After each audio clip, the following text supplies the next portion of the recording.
Hello बच्चों, let's read the following question. Two equal charges of plus 2 into 10 raised to power minus 16 coulomb are kept 20 centimeter apart in air.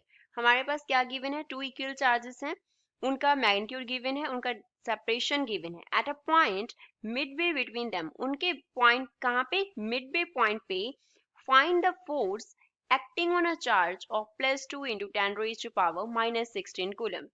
हमें जो charge given है उस पर हमें force find out करना है.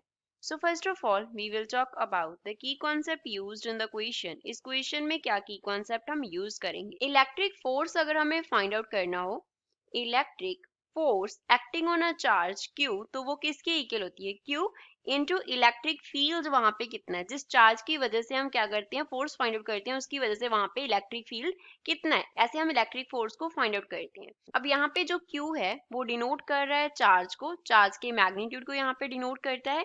E जो है वो रिप्रेजेंट करता है इलेक्ट्रिक फील्ड्स को.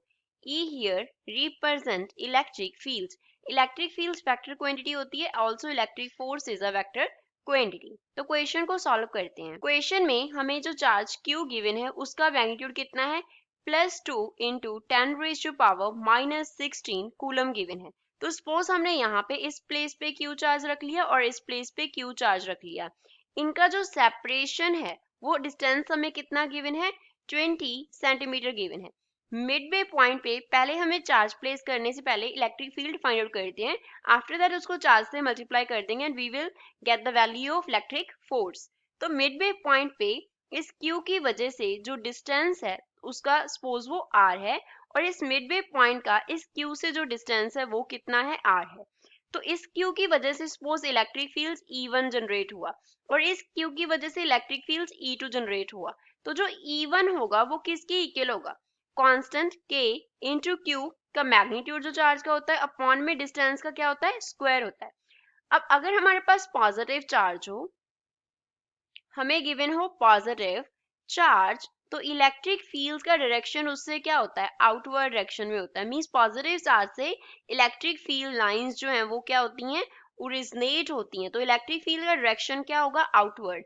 तो इस पॉइंट पे इलेक्ट्रिक फील्ड इस डायरेक्शन में होगा. तो E1 का डायरेक्शन ये हो गया. पॉजिटिव एक्स एक्सिस इस तरफ अगर कंसिडर करें तो E1 वेक्टर क्या हो जाएगा हमारे पास? पॉजिटिव हो जाएगा. तो ये हमने E1 लिखा. अगर हम E2 की बात करें तो E2 किसके इक्वल होगा?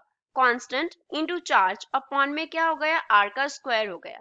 लेकिन अगर हम E2 की डायरेक्शन की बात करें तो वो इस डायरेक्शन में होगा. तो ये किस डायरेक्शन में हो गया? नेगेटिव डायरेक्शन में हो गया. अब E1 जो है वो इन मैग्नीट्यूड E2 के इक्वल है. लेकिन अगर हम डायरेक्शन की बात करें, इन मैग्नीट्यूड तो वो इक्वल है इन मैग्नीट्यूड, लेकिन अगर हम बात करें डायरेक्शन की, इन डायरेक्शन, तो इलेक्ट्रिक फील्ड्स जो E1 वेक्टर है वो ऑपोजिट है as compare to electric fields E2 vector.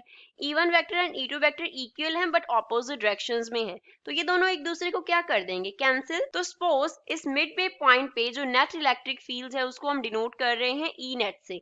तो E नेट वेक्टर जो है वो हम कैसे लिखेंगे?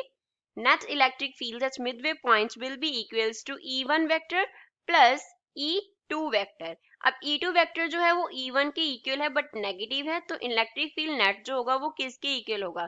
E1 वेक्टर माइनस में क्या लिख देंगे हम? E1 vector. तो मिडवे पॉइंट पे नेट इलेक्ट्रिक फील्ड जो है वो नहीं होगा, वहां पे उसका वैल्यू जो है वो 0 हो जाएगा. तो फोर्स कितना होगा? अब जो चार्ज हमें यहाँ पे प्लेस करना है वो भी इन्हीं के इक्वल है, तो उसका magnitude that's also equals to Q. तो Q पे फोर्स कितना होगा? Force F vector will be equals to Q into E net vector. Net electric field दोनों चार्जेस की वजह से वहां पे कितना है? तो वो 0 है. सो F vector will be equals to Q into 0, which means force acting on the charge will be equals to 0. तो आंसर फाइनल को कितना है इस क्वेश्चन का? That is equals to 0. I hope you understood it well. Thanks.